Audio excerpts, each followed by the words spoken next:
Okay, let's unpack this. So if you just walked out of the new Superman film, feeling all inspired by the Man of Steel soaring, protecting, doing his thing, you might have been hit with a pretty surprising moment right there at the very end. Yeah.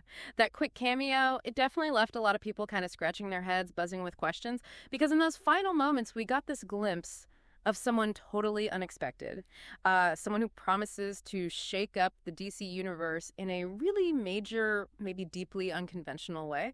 Kara Zor-El, Supergirl. And today we're diving deep into what her upcoming solo film, just called Supergirl, what that promises for this new DCU. We're exploring a character who is anything but your typical hero. Exactly. So yeah, consider this your shortcut to being incredibly well informed about a character who is, well, profoundly complex and definitely not typical. Our mission today, we're going to cover everything from that jarring, really unexpected first appearance in Superman to her decidedly unsuper personality traits, the surprising graphic novel that inspired this whole new take, and the creative vision shaping her pretty challenging journey. Get ready for a hero unlike any you've seen before, one that might just redefine what it means to be super in this DCU.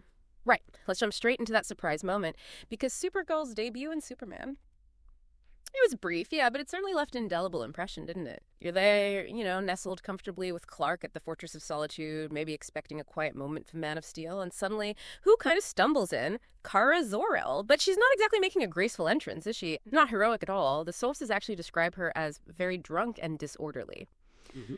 I mean, picture the scene. A young woman, clearly disheveled, maybe slurring her words a bit, confronted by, the stoic, heroic figure of Superman. It's jarring, almost comedic in a weird way. And then comes the kicker, the revelation that really throws a wrench into what you expect. She's there to pick up Krypto. Yeah. The superpowered dog who's been by Superman's side the whole movie, the dog he's risked life and limb for. Turns out, Krypto is actually her dog. Superman was apparently just, dog sitting? Pretty much, yeah. A very high-stakes dog-sitting gig. Right. And not only does she confirm Krypto as hers, but she even, casually curses at her cousin while offering this really reluctant thanks for his troubles. It was a moment totally designed to shock, to subvert expectations and to immediately signal that this Supergirl is operating on a completely different frequency than the Man of Steel. And boy, did it deliver on that promise of surprise. Well, what's truly fascinating here, and you can tell it's quite deliberate, is the underlying intention behind that initial kind of messy portrayal. And this comes straight from James Gunn himself.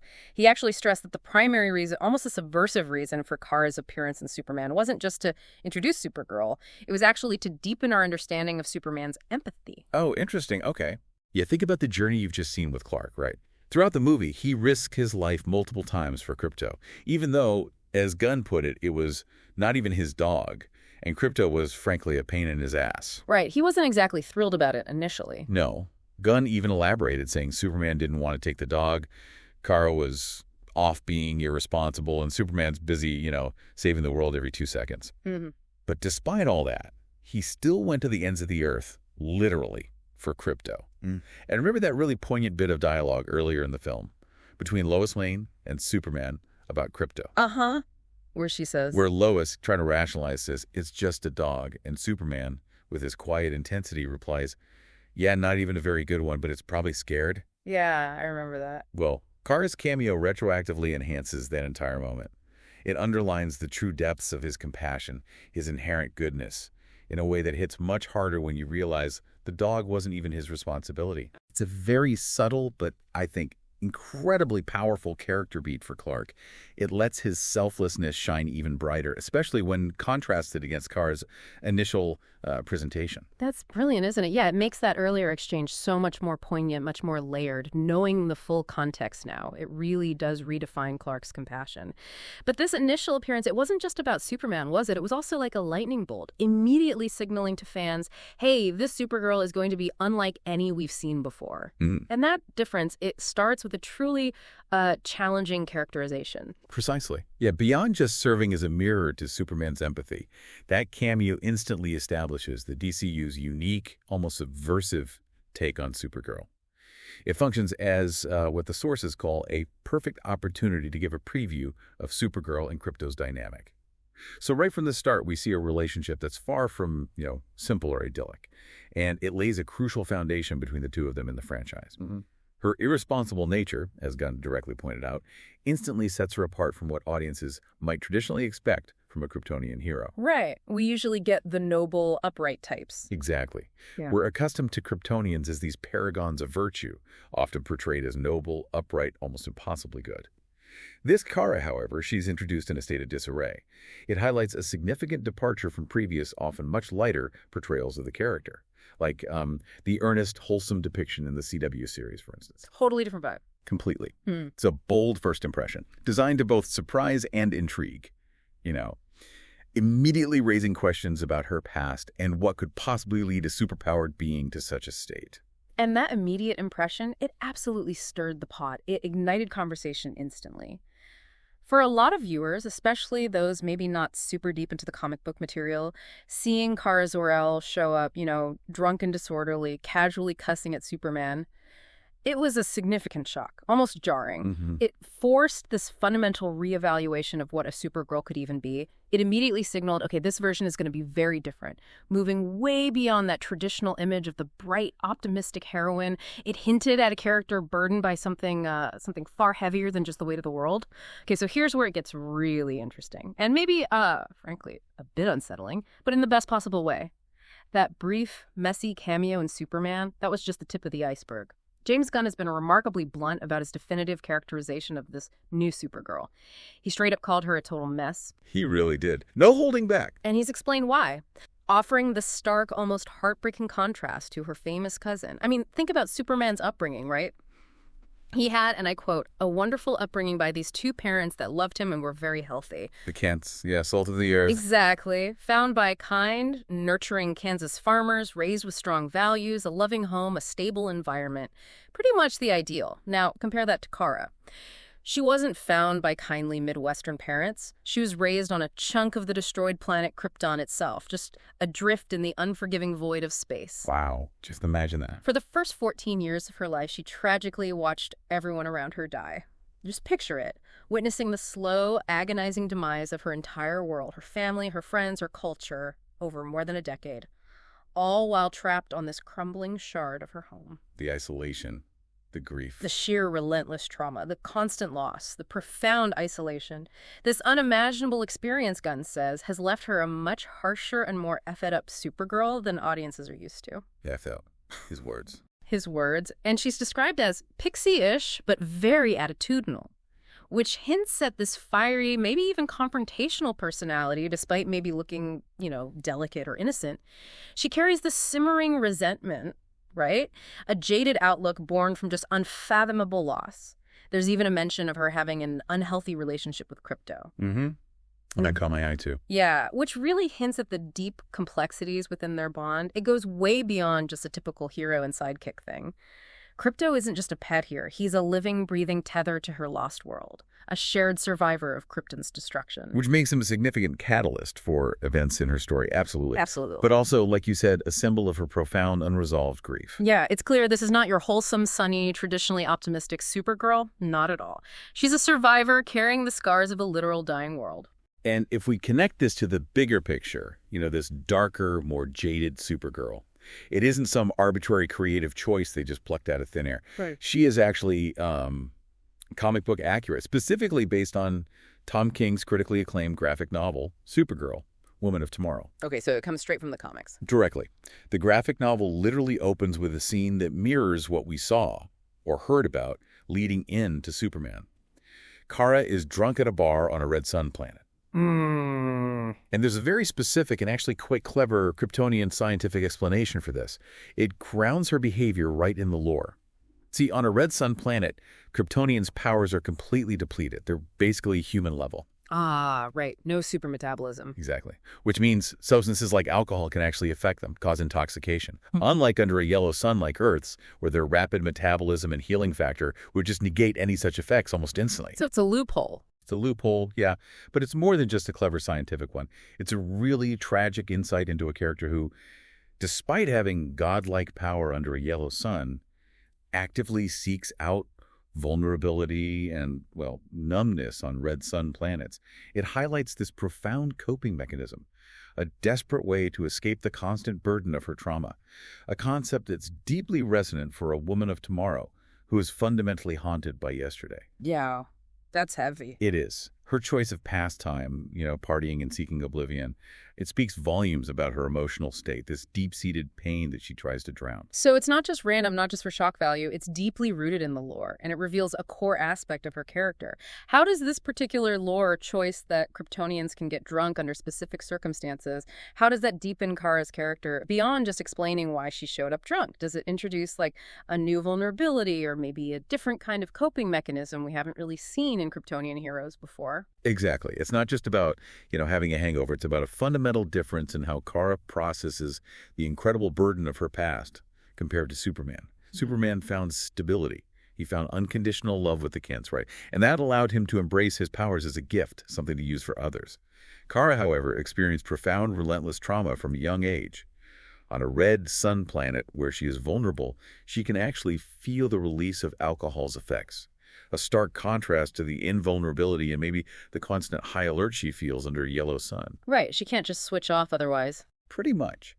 So this introduces a unique vulnerability, yes, but also a coping mechanism rooted firmly in escape.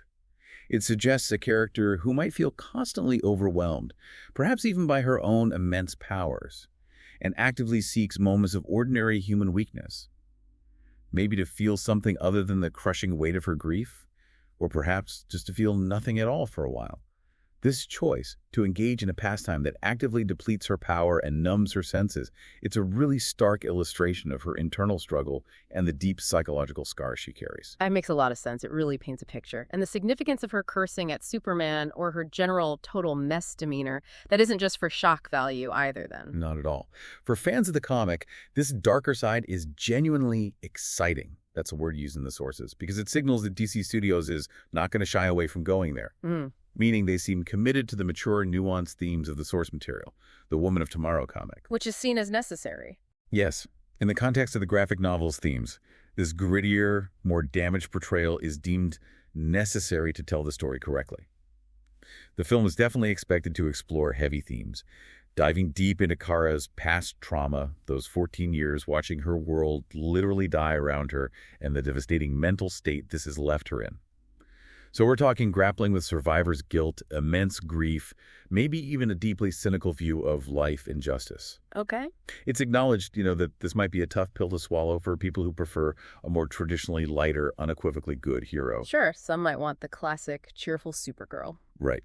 But the consensus, or at least the feeling reported in these sources, is that DC needs to take risks right now, to differentiate itself and tell compelling, mature stories that resonate with modern audiences. It's a very deliberate choice to explore the psychological impact of her origins, really pushing the boundaries of what a superhero film can achieve. That truly reshapes expectations. Yeah. And looking ahead, it suggests that the Supergirl film itself will likely begin before she makes her way to Earth to pick up Krypto, right? And certainly before her appearance in Superman. That seems logical, yeah. This narrative choice would allow the story to really explore the side of Kara, like including her reasoning for partying so hard and her general state of emotional turmoil. It gives them ample room to establish her profound trauma and her current kind of jaded state of being before she even interacts with her famous cousin, laying the groundwork. Exactly. And we can definitely anticipate flashbacks, right? Giving viewers crucial insight into her horrific upbringing on that decaying chunk of Krypton and what that has profoundly done to shape her into the total mess we briefly encountered. It sounds like a deeply character-driven story, one that begins with this scarred soul seeking solace. Or perhaps, as we'll discuss, something far more vengeful. Which brings us to a really intriguing timeline question, one that sparked quite a bit of debate among fans, among critics. Does the Supergirl movie happen during the events of Superman or after? Moviefone initially presented the theory that Supergirl could take place during the events of Superman, which definitely sparked some conversation, suggesting this interesting narrative intertwining. Yeah, how would that even work? Right. Now, of course, knowing how things play out in the graphic novel is a bit of a cheat, as one source puts it. It definitely gives us clues. It gives us crucial clues to piece this puzzle together and understand the likely chronological flow. This raises an important question, though. Can these two narratives truly overlap chronologically in a meaningful way? Or will Kara's story largely follow Clark's? I mean, given that Kara is introduced in Superman already having partied on a red sun planet, okay, a portion of her solo film could certainly show these prior events. Her life off Earth, her search for Krypto, her encounters on different planets, all leading up to her arrival on Earth to pick up her dog. Right, the setup. That initial part of her journey, establishing her backstory and her personality, yeah, that definitely could be concurrent with Superman's adventures on Earth. However, the stronger argument, I think, for the bulk of her film taking place, at least partially, after Superman, it comes down to one key factor, one crucial character. Let me guess. Krypto. Krypto, exactly. Krypto's important role in the plot of the graphic novel. Yeah, so Krypto isn't just like a cute, superpowered sidekick. You're saying he's absolutely integral to her story, not just a supporting character. Oh, absolutely integral. Krypto is described as a major catalyst for the events of Supergirl, Woman of Tomorrow. He's not merely a companion. His presence, his actions, his relationship with Kara are central to her motivations and the whole progression of the plot. In the graphic novel, Krypto is with Kara from the start of her main journey, and his direct involvement is actually what initially pushes her into the central, murderous quest for revenge. Ah, okay. So he kicks things off. He really does. Without Krypto, the story, as written in the comic, fundamentally changes.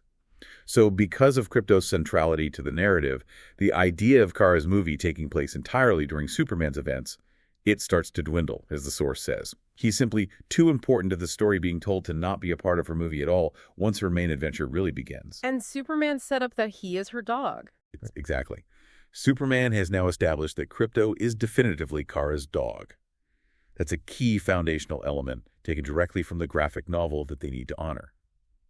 His presence, the dynamic he shares with Kara, it's crucial for her character development, for sparking her journey, and for her eventual emotional reckoning. Therefore, while some initial overlap showing her pre-Earth activities is entirely possible, even probable, the core of Kara's film, particularly the intense self-reflection, the confrontation of her trauma, and that morally ambiguous quest for vengeance the graphic novel delves into, that will likely occur after she leaves Earth following her appearance in Superman. Makes sense. This allows her story to build directly upon that initial interaction with Kal-El, leveraging the established dynamic and ensuring Krypto is present for the pivotal moments of her adventure. Yeah, that makes perfect sense. The plot necessity of Krypto in the graphic novel really seems to solidify the timeline there. But regardless of the exact chronological overlap, I mean, one thing is absolutely for sure. DC Studios is going all in on this darker, more complex, and frankly more damaged side of Kara. It's a definitive statement about the kind of hero she's going to be in this new universe, and it promises a nuanced portrayal far beyond what we might have expected. Okay, now, let's shift our focus a bit to the incredible talent assembled behind the scenes. The creative visionaries bringing this really complex story to the screen. First up, we have the director, Craig Gillespie, who has a fantastic and highly relevant track record. Oh yeah, I, Tanya, Cruella. Exactly. He's known for critically acclaimed films like I, Tanya, and Cruella, both of which really showcased his exceptional ability to handle complex characters, particularly anti-heroes or characters with significant moral ambiguity. His work often delves deep into the psychological underpinnings of his protagonist, presenting them with this distinctive visual flair and a compelling blend of drama and dark humor. A great fit for this material. Totally.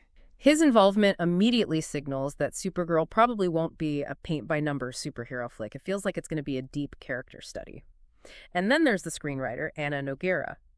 Now, her script for Supergirl received direct, really enthusiastic praise from James Gunn himself.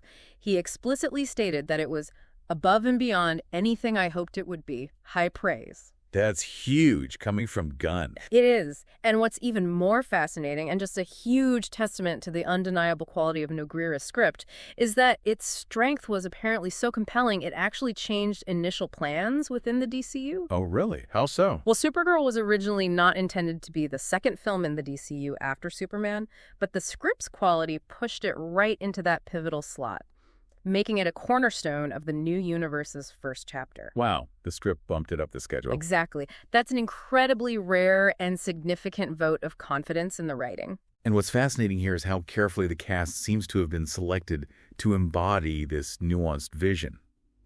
Starting, of course, with the powerful choice for Kara herself. Leading the charge is Millie Alcock as Kara Zor-El, our new Supergirl. From House of the Dragon, right. That's the one. James Gunn actually first envisioned her for the role over a year before her official casting in January 2024. after seeing her captivating performance as young Rhaenyra Targaryen in HBO's House of the Dragon. He was apparently incredibly impressed by her ability to portray a character who is both vulnerable and fierce, regal yet rebellious. All at once. She definitely had that quality. Yeah, Gunn lauded her for embodying the character as envisioned by the comic creators and the screenwriter Anna Noguera, praising her for having the edge, grace, and authenticity needed for this unique, more broken interpretation of Supergirl. And get this, she even performed her auditions and screen tests in costume directly on the Superman set. Whoa, really? While they were filming Superman? Apparently so. Which is a rare, almost unprecedented detail. It just underscores the meticulousness and the commitment to getting the absolute right fit for such a foundational character in this new DCU. It's also worth noting, that other talented actresses like Emilia Jones, Kaylee Spaney, and Meg Donnelly, who's actually voiced Supergirl in animated films, were also considered. So they looked thoroughly. Oh, yeah. It highlights the thoroughness of the casting process to find the absolute perfect Kara, someone who could embody both her damaged past and her formidable power. That's quite the endorsement from Gunn, yeah. And the supporting cast sounds equally compelling. It really hints at the scope of this big science fiction epic, as they're calling it. Absolutely. We have Matthias Schoenaerts, cast as Krem of the Yellow Hills. He's set to be the film's main villain. Now, in the Woman of Tomorrow graphic novel, Krem is this brutal, somewhat petty warlord, driven by arrogance and a desire for power, and he commits this unforgivable act that directly ignites Supergirl's quest for vengeance. So he's the target. He's the initial target, yeah. His portrayal will undoubtedly be gritty and morally dark, providing a really compelling antagonist for Kara's journey. And then a crucial character from the graphic novel. Eve Ridley is playing Ruthie Murray Knoll. She's the young girl who approaches Supergirl on her journey. Ruthie's family is directly impacted by Krem, and it is her desperate, almost naive plea for justice, and her initiation of what's explicitly described as a murderous quest for revenge that sets Supergirl on her path. Pulls her out of her funk, maybe. Exactly.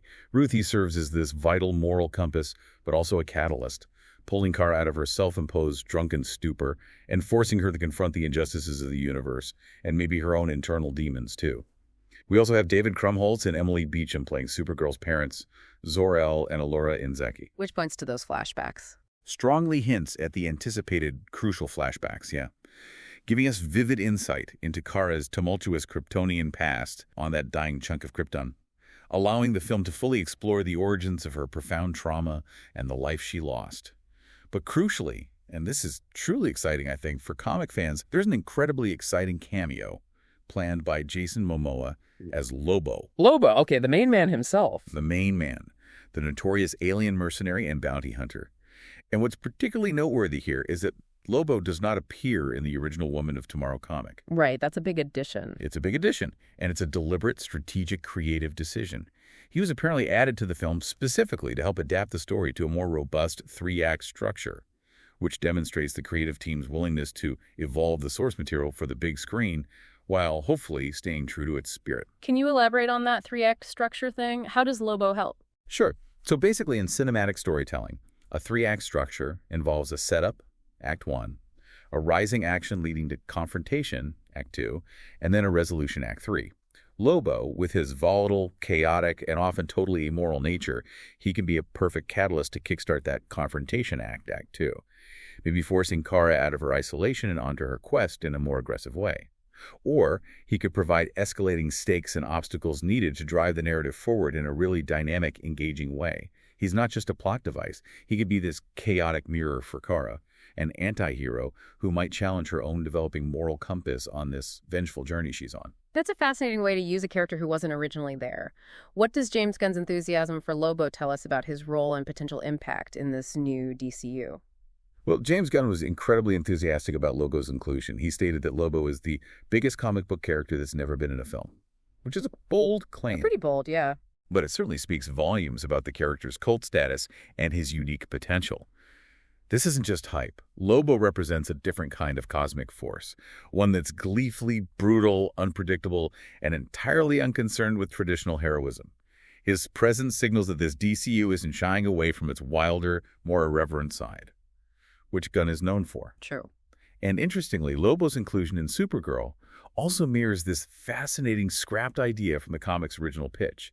Apparently, the initial idea would have seen Supergirl and Lobo as this dark, unconventional team-up, akin to Matty Ross and Rooster Cogburn in the classic Western True Grit. Wow, Supergirl and Lobo as Rooster Cogburn and Matty Ross. That's a visual. Isn't it? Imagine that dynamic.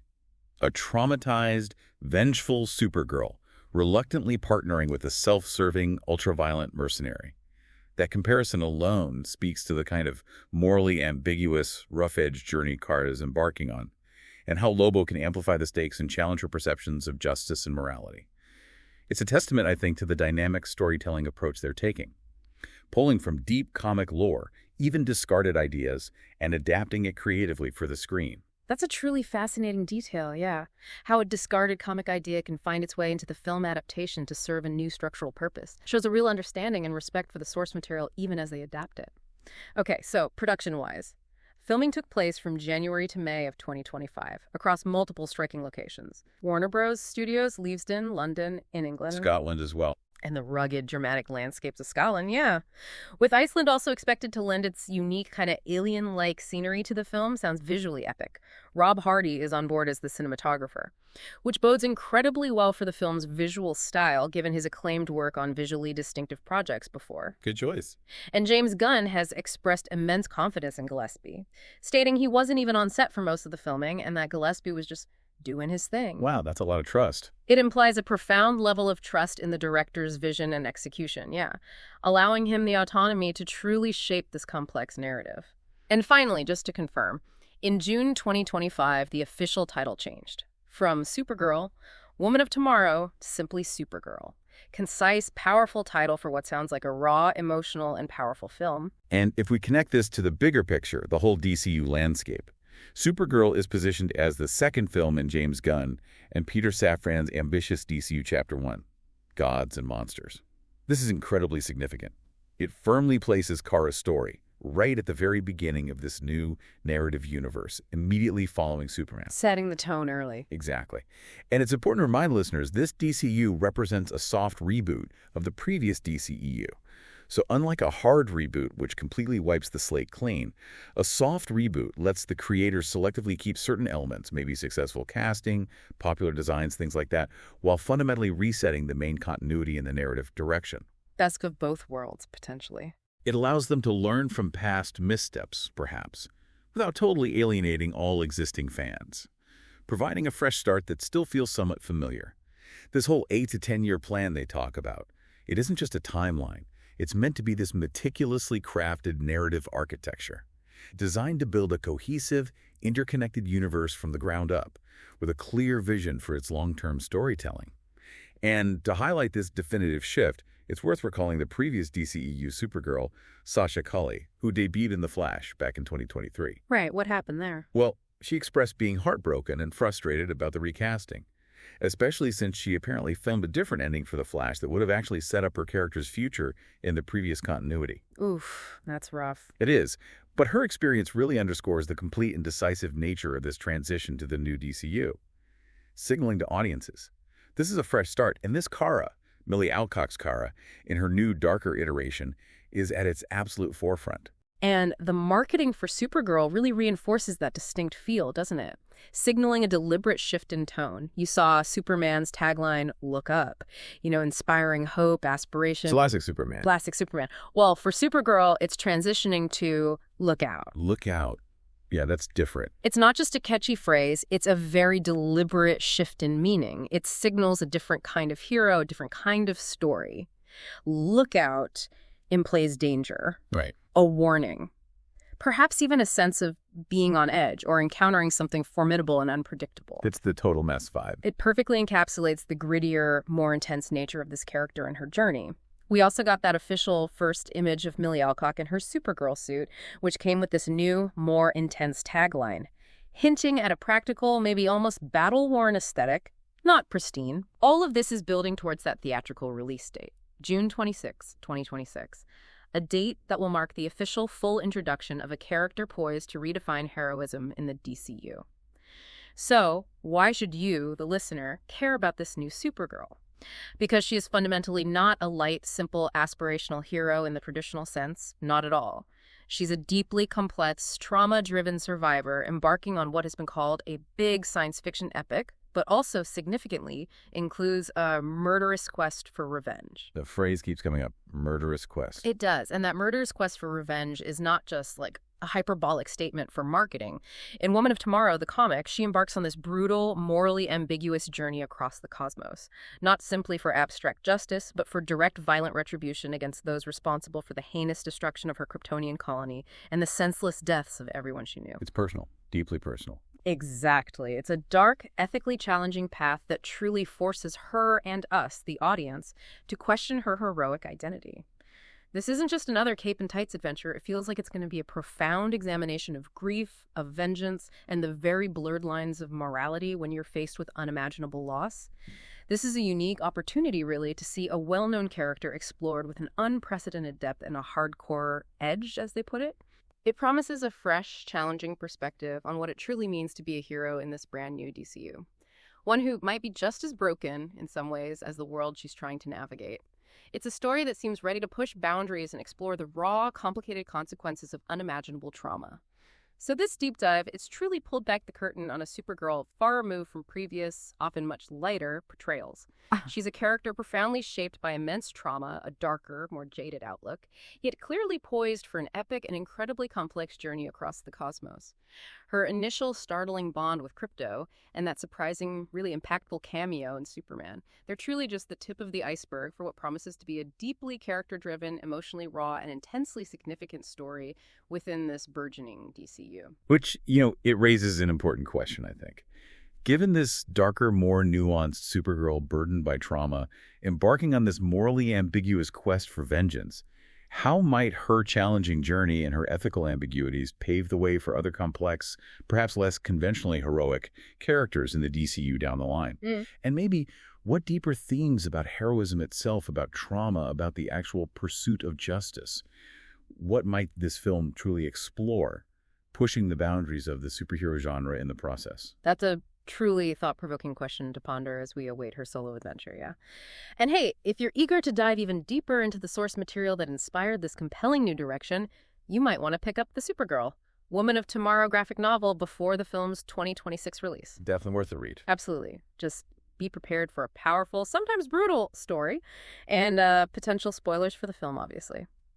Thanks for joining us for another deep dive, bringing you a shortcut to being truly well-informed about the most exciting developments in the pop culture landscape.